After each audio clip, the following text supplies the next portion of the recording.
As the first entry in the expansive Stargate mythos, the 1994 film serves as the introduction for the powerful and mysterious antagonist, Ra.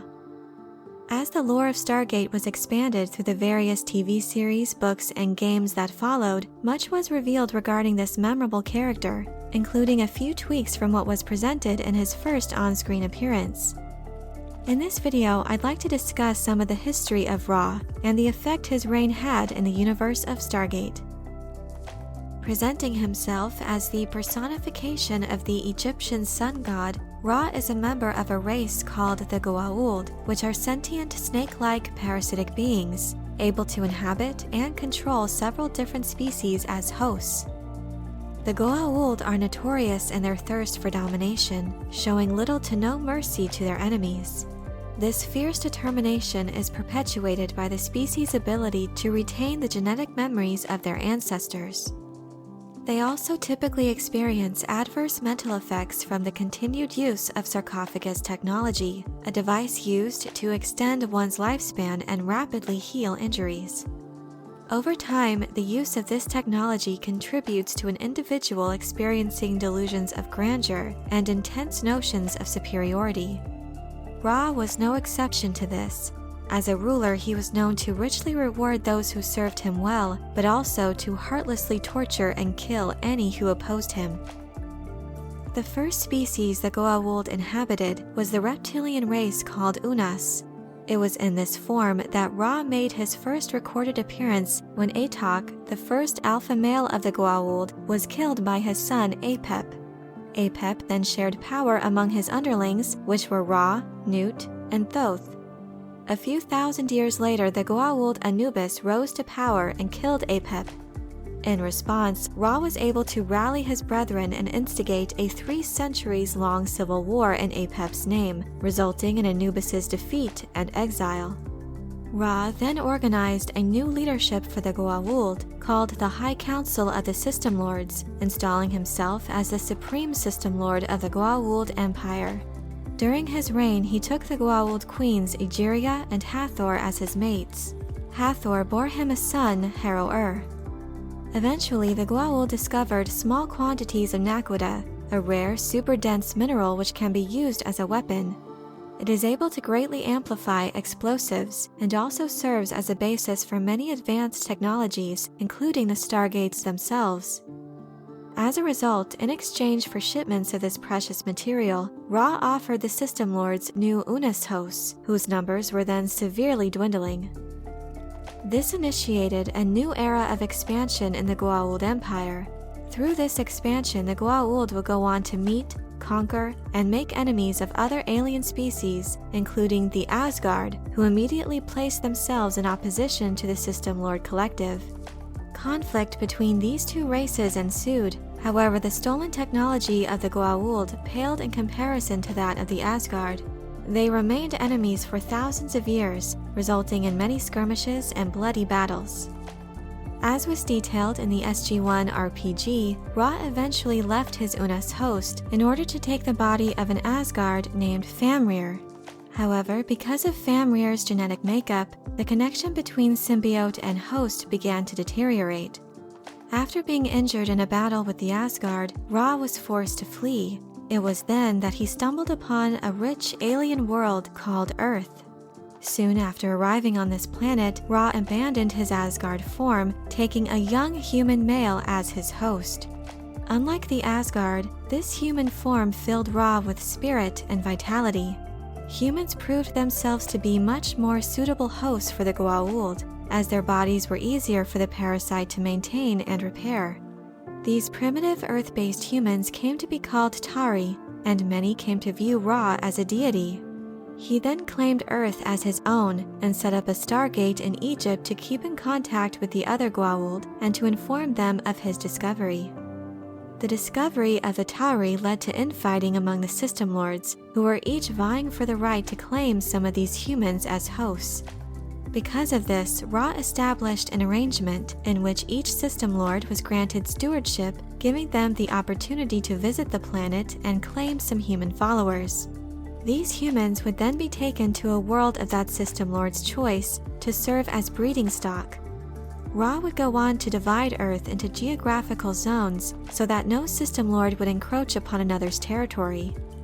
Over time, he established himself as the ruling god in several ancient cultures, such as the Canaanites, where he was known as El. Ra also relocated some of his followers to a planet known as Abydos, where he used them as slaves to mine naquadah. Other Tari were taken to Dakara, where they were turned into genetically altered slave soldiers called the Jaffa, who would then serve as warriors and incubators for larval Goa'uld. During his reign, Ra survived assassination attempts and stymied smaller rebellions. Perhaps the biggest challenge to Ra's rulership came from the renegade Anubis after he returned from exile. Upon his arrival, Anubis offered to eliminate the Asgard in exchange for absolute loyalty and control of the Goa'uld Empire. This made Ra furious, prompting him to rally several other system lords and assemble an army to once again defeat Anubis. During this conflict, most of the Goa'uld either joined Anubis or stood by to see which ruler came out victorious. Anubis was ultimately defeated once again, but was able to escape through a Stargate with assistance from those within Ra's forces. With his ultimate plan to usurp Ra's position as Supreme System Lord, the Goa'uld Sokar took advantage of this conflict to seize control of the Earth, turning parts of it into a hellish place before Ra could return from his war with Anubis. With the assistance of the System Lords Cronus and Ra's brother Apophis, Ra was able to force Sokar to abandon Earth in retreat. Eventually, the Tauri became aware of the fact that the Goa'uld were merely beings with advanced technology and not the all-powerful gods they had claimed to be. This discovery led to an uprising from the Tauri against their oppressors, while Ra was once again off-world attending to his other territories. The humans of Earth were successful in overthrowing the local Goa'uld as well as their Jaffa guards, after which they buried the Stargate. While Ra was incensed from the loss of the Tari homeworld, his attention was entirely engulfed by his continuing battles with the Asgard.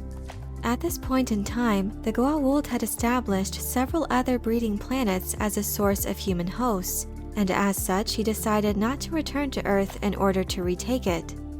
The news of the Tauri revolt made its way to the Goa'uld breeding ground of Dendera, sparking a rebellion from the humans living there. This prompted Ra to outlaw reading and writing on all of his worlds, fearing that literacy and the spread of knowledge would threaten his rulership.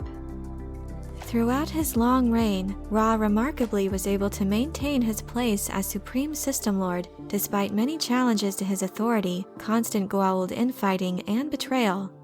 At one point, his queen Egeria, in her dissatisfaction with Ra and the Goa'uld Empire, spawned a legion of symbiotes named the Tok'ra, who stood in opposition to Ra and the ways of the Goa'uld collective. Ra's demise ultimately came at the hands of the first team of Tari who traveled from Earth through the Stargate to Abydos. This team brought with them a nuclear warhead, which Ra captured and modified, enriching it with naquadah, which would greatly amplify the explosion. He also disabled the device's ability to deactivate to ensure its detonation upon its intended arrival to Earth. However, in the meantime, the Tari team was successful in inciting an uprising from the Abydonians against Ra's Horus guards. This forced Ra to flee from Abydos, and as his ship entered into orbit, Colonel O'Neill and Daniel Jackson were able to use Goa'uld transportation rings to teleport the enhanced warhead to Ra's ship, where it detonated, destroying the vessel and killing Ra. His death resulted in a great power vacuum in the Goa'uld Empire, with many system lords rising up to replace him. Of these, Apophis, Anubis, and Baal were the most notable. As mentioned previously, most of the information regarding Ra and his species were not revealed in his original on-screen appearance. As such, a few changes were made from what was seen in the film regarding his character and species in order to serve the continual development of the Stargate mythos. Overall, I believe that Ra's establishment as the first on-screen Goa'uld system lord sets the perfect tone for the powerful and menacing nature of these fearsome antagonists. But I'm curious to know what you think of Ra. Did you enjoy his part in the original Stargate film? Are there any notable parts in the history of this character that you find interesting? Let me know your thoughts in the comment section below. I hope you enjoyed this video. Leave a like if you did, and be sure to subscribe for more Stargate and other sci-fi and fantasy news and lore. Thank you all so much for your support, and as always, have a very nerdy day.